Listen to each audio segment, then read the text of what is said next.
Have you guys seen this? Are you guys familiar with any of this? I warned you guys today that today we were going to talk about commentary. It's fascinating. It's a retirement article for HenryG where he talks about why he has left. And it's a pretty long read, but it's pretty good. It's actually not that long, I guess. And the thing about it that's so interesting to me is that he talks a lot about the struggles of dealing with certain things when it comes to commentary. And basically, every single thing he brought up, if you read it, there is just people from every industry down in the comment section below. Think about any genre of video game commentary on the planet. And they responded with, I know exactly what you're talking about here. I've been through the exact thing. I know exactly what you're talking about. All this shady shit that's happened to you has happened to me. And so obviously, the stuff that he talks about in here has happened to me, myself, and many people who have been in the fighting game scene as well. And I think if you're not, in any way, like, conscious of, like, what goes on behind the scenes, I think it'll be a very interesting read. But it's everywhere. Let's get into this. We're going to end up flaming a lot of people in the fighting game community here. So, get hype. HenryG, CSGO caster, after spending nearly 6 years as a member of on-screen broadcast talent in professional CS, has decided to hang up the microphone. I like the visual of just the microphone dangling by a cable. I'm sure it wasn't easy. What exactly led up to this moment? This has been my entire life for close to a decade, and I can assure you that I didn't want to go down like this. After years of hard work, culminating in winning the Esports Broadcaster of the Year award towards the end of 2019, I realized that I was pretty much done with commentary. Damn, could you imagine winning that award and immediately thinking like, well, fuck it, that's the end. I have no satisfaction out of winning Esports Commentator of the Year or whatever the fuck the award is. It simply wasn't making me happy anymore. I was jaded beyond belief at the schedule of work each year, and every year, and the broadcasts in general just weren't evolving in any sort of groundbreaking way. It was the never-ending traveling circus of CSGO, and in all honesty, my memories of those events are just a blur. You sort of just end up stuck in like a loop of just constant work where you're just scheduled week after week after week after week, right? It's not uncommon to work 2 to 3 weekends a month where you're traveling, right? Potentially internationally each weekend. Every show you do feels the exact same. I mean, that's definitely a very familiar feeling for sure, because I think fighting game broadcasts do not develop at all. If you compare how our streams have been conducted 3 years ago to now, it's not any different. Sometimes they go backwards.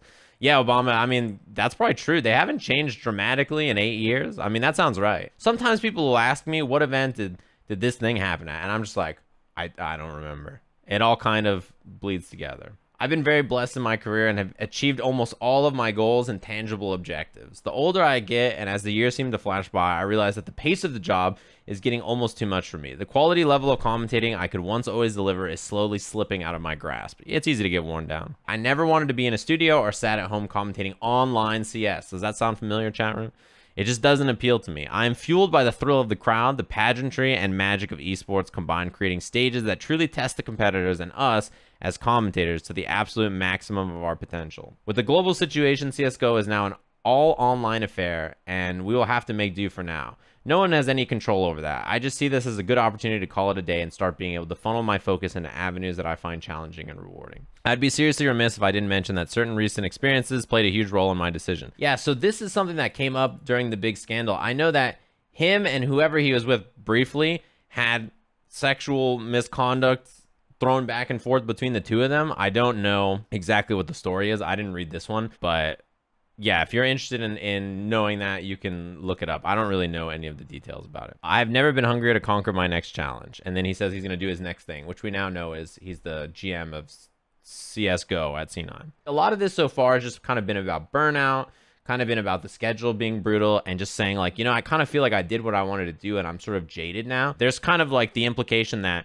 doing stuff online now is not really as satisfying, which I think is a lot of commentators. You will not meet a commentator that tells you, hey, doing everything online is the same. Not having that experience of everybody being there in one place, it's so much harder, right? Everybody knows that it's different. Coming into CSGO very late in 2014, I was almost a nobody once again after retiring from professional play. I have no followers, no platforms, and essentially had to work out if this would be a viable career move for me. Making the leap of faith to full-time esports is not quite as glamorous as it seems today. It's never glamorous. I can tell you from experience, that shit's trash. The compensation was extremely low. The living conditions were poor, and we would keep ourselves going with our determination of making it. This is the part of the article that I think is extremely familiar and common for everybody who has done this in any industry. We went above and beyond to prove ourselves and hone our craft. I've never worked so hard for something in my life. I was a pretty terrible commentator when I first started working with him in 2015. This is all of us as well. I was aware that I was nowhere near Matt's level, and that was good for me. I realized that if I was ever going to stand a chance, I had to learn and absorb everything I could from his talent and fully commit to breaking out of my comfort zone. From my perspective of this and what I find interesting about this article, I always felt the same way about Steve. I thought he was the greatest commentator. I was like, Steve is so fucking good that the only way our commentary will ever be bad is if I shit the bed. No matter what happens in this block and no matter what happens, I can never be the weakest link here. But I am the weaker link, so I need to improve dramatically and be so good at my job that it's not an issue. That was like my thought process. Any regrets or moments that you could have handled differently?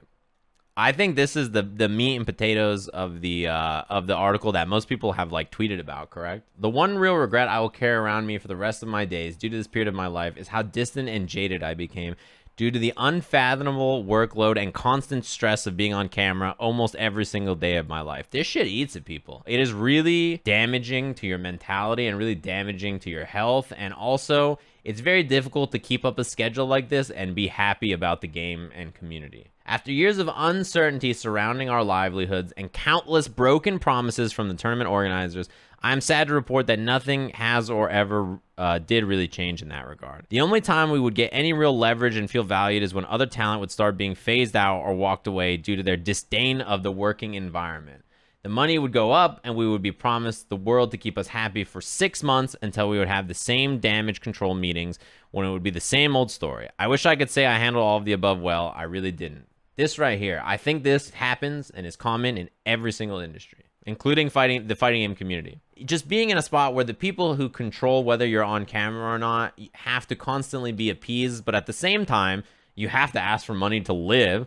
Otherwise, you're just going to not have enough money to survive in the world. It's just such a brutal battle, and this kind of experience happens to everybody over and over and over. And it's why people get phased out or they leave or they're just unhappy with the work, because the people above just do not give a shit about anything besides saving some money. And if that burns out and makes talent unhappy or drives them into a mental space where they can't do commentary anymore, thank God. Now we can just get somebody new who's cheaper. You think I'm kidding, but that's the mentality. I mean, there's TOs in this community, in our community, who just don't want to pay people. So they just cycle talent like once a year or once every other year, so that they just don't have to pay anybody. It's like, oh, they're good enough now that they want money. We just don't use them anymore. I was exhausted, emotionally unavailable, and deeply depressed due to the circumstances I had willingly committed to, and just generally a nightmare to be around when I was having a rough time or feeling sorry for myself. I wasn't nearly present enough for others and didn't fight for them to be part of my life. I allowed this career to devour my heart. I hope with my decision to step away from the microphone will allow me to start accepting love and friendship back into my life. Hopefully it's not too late. This is like the second most brutal part about this article, discussing how the only thing that matters is getting you signed on for a price that they're happy with. That's the most important part about it. You don't care. You don't matter.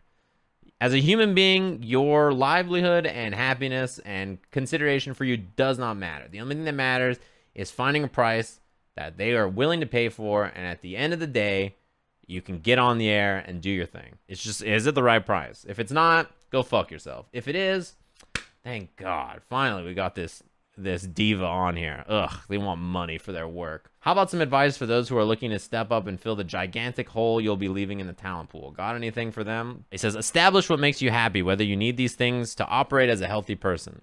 Try and keep those things available to you at all times. For me, I've been very fortunate to secure a very safe bubble of friends that I consider family. That can be a very rare experience in this industry. Yeah, this is important. In its current states, esports fame is a mask that eats away at the face. No one company is willing to offer any sort of long-term contract and sees the talent as purely a commodity with a stock value that influences whether they will hire you. Incredibly true. You are hired by an event-by-event basis, and if people like you and you're necessary and you don't piss off the right people, they will continue to hire you. And if you do not fall into one of those categories, they'll get rid of you. They don't care if you're around. They will replace you by someone else who is less experienced. They'll replace you with someone else who's cheaper. They'll replace you with someone else who doesn't say mean things about them as much. He says, once you get hired, they will be very quick to remind you that your colleagues have quoted a lower price and they'll have to get back to you. leaving you confused and worried about the prospect of work. Of course, you will have to bend the knee just to be safe. The next step is Stockholm Syndrome, and you will find yourself accepting any and all work. Note the aforementioned 150 plus events just to keep yourself relevant. Incredibly true. Constantly bending over backwards and operating way above your paycheck just to keep up appearances with your multiple employers. Does this sound familiar? They see you in person. Man, you know, you were the most expensive person I hired. I hope you show up and do a really good job. Pat on the back and walk away, and you're like, oh my God. All right, so I got to go above and beyond and do a great job, and I better be the best person I ever on here. I better study 4 days before the event, study my ass off. I better cover people's shifts when they're not able to make it, even if it means working all day and not having any breaks. I better come home after and do match analysis and talk about how much I love their event. Otherwise, they're not going to hire me again. Oh, wait, I did do that, and they still didn't hire me again because of whatever reason. Okay, it's just the way it is. It's very normal. You better bend the knee or you won't be safe. Commentary jail's a real thing. That's a very funny thing to type in this chat room. The people in charge of these decisions and conversations, you know who you are. And if you are guilty of this, I hope you're fucking ashamed of yourselves. You saved your company a few €100 and destroyed the passion of a lot of promising and established individuals and forced them to move on. I truly hope it was worth it. I feel the exact same way. Go fuck yourselves, these people. I mean, there are people like this in every industry as well. Poor Juna, you missed the mark. Try again. You'll get them next time. I was very lucky to be at the top of the commentary food chain, and you can see what detrimental effects it still has on me. I fear for the future of my colleagues that haven't been as successful. This is interesting to me because for me, I'm the person that, like, if I want an event, I'm usually hired for it, which is a very nice feeling.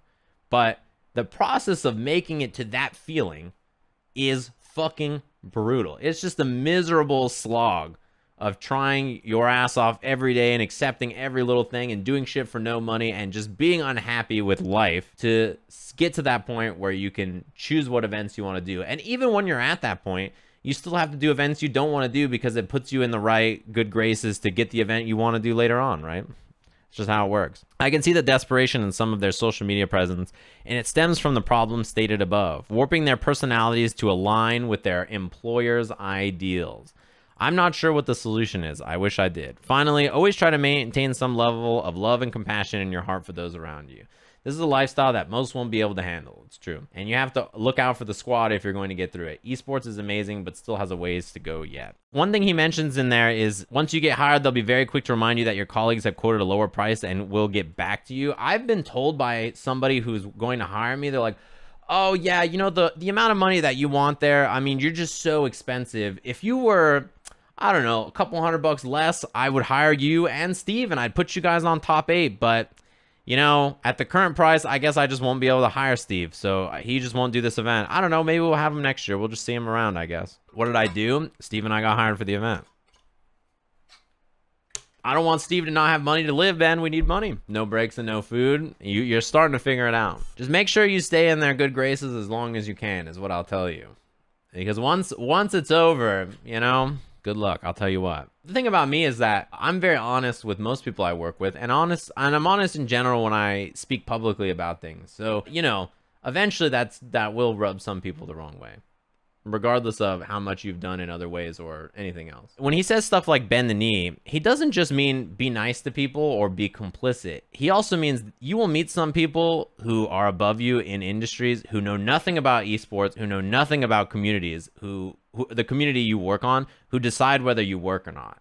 And it is not enough to tell these people, hey, this is a good idea. Hey, this is a bad idea. These are the people that you cannot be honest with. You have to lie to them to make them feel like they're doing a good job, even if they're not, or you just won't get hired. Even if everybody else in the world is like, hey, what you're doing is fucking stupid. If you tell them, yeah, I'm not sure if it's the best idea to do this, they will never hire you again. They'll be pissed at you because you're not inside the circle saying, nice work, everything's going to be okay. You know, the rest of the world, the players that are at the event, the, you know, people who are covering the event, all of the spectators at home, they think that something you did is wrong. But me, I think you're great. If you're not that person, sometimes you just don't get work. Fuck being that person, though. I mean, do you want to have work and live as a commentator and hired by the companies you work for?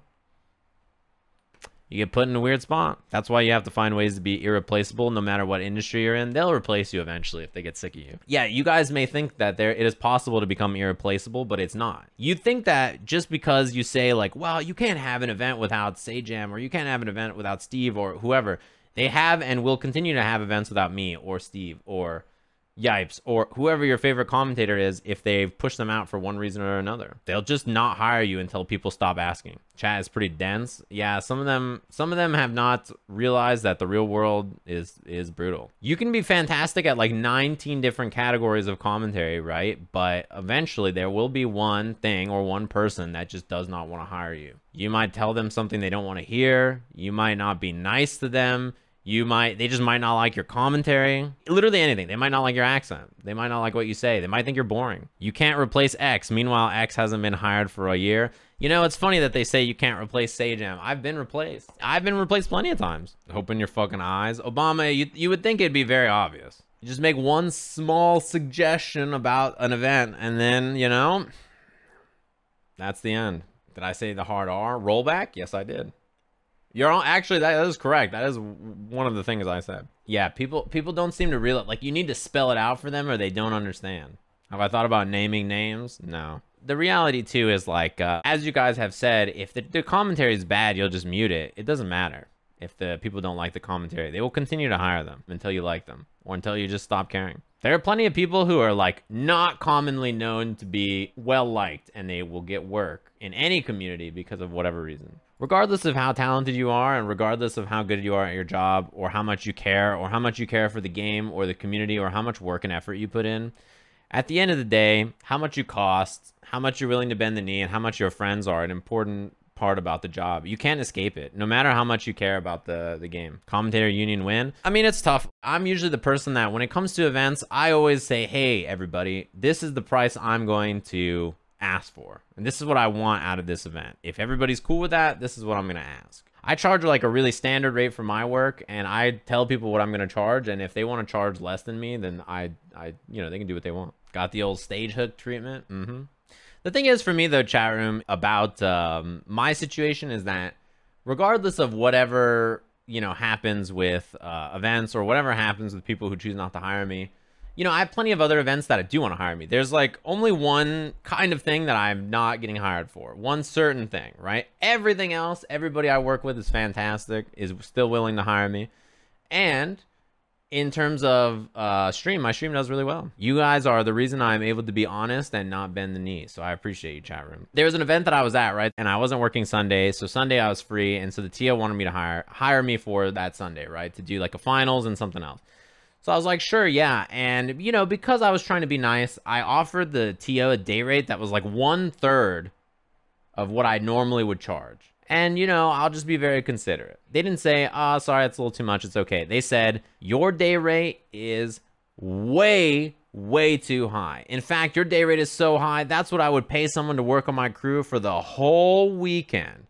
What you just offered me is unbelievably high. I would never pay a commentator that much. They're not worth it. And I said, well, what I just offered you, everybody's been paying me 3 times as much all year.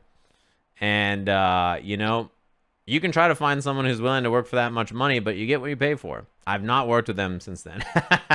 I don't think anyway. Maybe I have. Was the commentary they got what they paid for? Yeah, halfway through the top 8, they begged me to do it. That must have felt so satisfying. No, it was disappointing because I would have rather have just done the top 8 and it'd been good. Yeah, I feel bad for everybody else because when you say I would never pay any commentator that much, I'm like, ooh, everybody who works for you is getting underpaid like crazy. It's so important to discuss with each other about how much you should be paid. There was an event I was working, I don't remember what it was, but somebody reached out to me and they're like, hey, I know you worked with these people at this event. Like, how much did you charge them? And I told them, I was like, yeah, this is the exact amount of work I did. This is the day rate I charged them. This is what I got.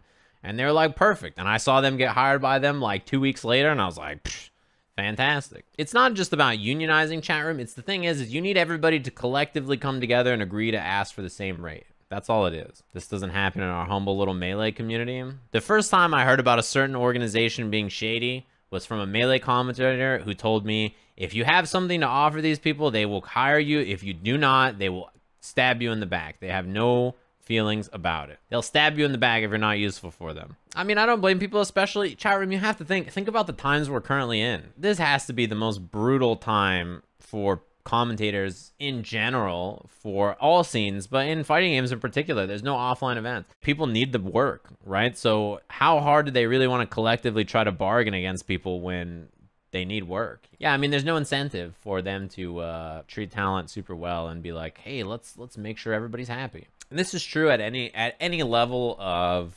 operation. You just have to get people onto the microphone the cheapest way possible and maximize the amount you get out of them. That's what's important. I've been waiting on Sajam to get burnt out, and then I'm jumping in. I didn't get burnt out. I got booted out. There's a difference. Working in freelance is brutal. I don't think most humans are built to survive freelance. I think you have to be a very certain kind of individual to survive on a freelance environment. You have to be able to handle the emotional abuse of working in the industry. You have to be extremely good at continuously improving at your work. You have to be self-motivated. You have to not mind the extensive travel, and also you cannot let the unaware and unknowingness of your next event and paycheck bother you. You have to just push forward. Freelance will kill people. It is a brutal way to live. I'm thoroughly depressed now. They'll be depressed. It's just important to think about, right? It's just important to realize that when it comes to these events, the hardest part about events is never the tournament itself. The tournament itself is the part that you battle through the politics, you battle through the bullshit, you battle through accepting awful rates, you deal with all the travel. All that bullshit is so that you can go to an offline tournament and be happy. This year, with the way things are, it's brutal for people. People always say, like, LOL, it's esports stuff. It happens in the fighting game community. It's a fighting game community issue. It's a general freelance issue. I can't even begin to explain the amount of work I've lost to politics. I can't explain the amount of work I've gained due to politics. It's just how it goes. The thing about me, chat room, is that I don't bullshit people and I don't lie to people. I'm not going to gas up somebody and be a yes man in that sense of like, everything you're doing is great. If there's like, I'll be like, you know, there's a few issues, but it's fine, right? And that's usually never a problem. Sometimes it is. It has only not worked out for me one time. And that one time was maybe perhaps at the end of 2019 into early 2020, which has caused a major rift between me and one particular organization in the fighting game community. Not being specific, but only after commentating for 5 years and working my ass off and being very good, which is a job that I have not been asked to do since then. I like what I'm currently doing, though. I don't feel unhappy with what I'm currently doing. Honestly, it's great. I think this era of my career has been the most fun I've had in a while. Listen. Have you seen the clip, Obama, from League of Legends where he's like, all right, so we're getting into this match here, and I just gotta ask you, your team brought out Poppy Jungle in the last match. What's brought your team to make such a, you know, an interesting pick? And he like hands the mic over to this guy, and he goes, I actually fucked up. The only tier 1 esports clips I watch are the ones where the talent tries to pronounce Team Nigma. That shit is cursed. When you're like 10 hours in and you're trying to speak, it's gonna happen. It's gonna happen to everybody.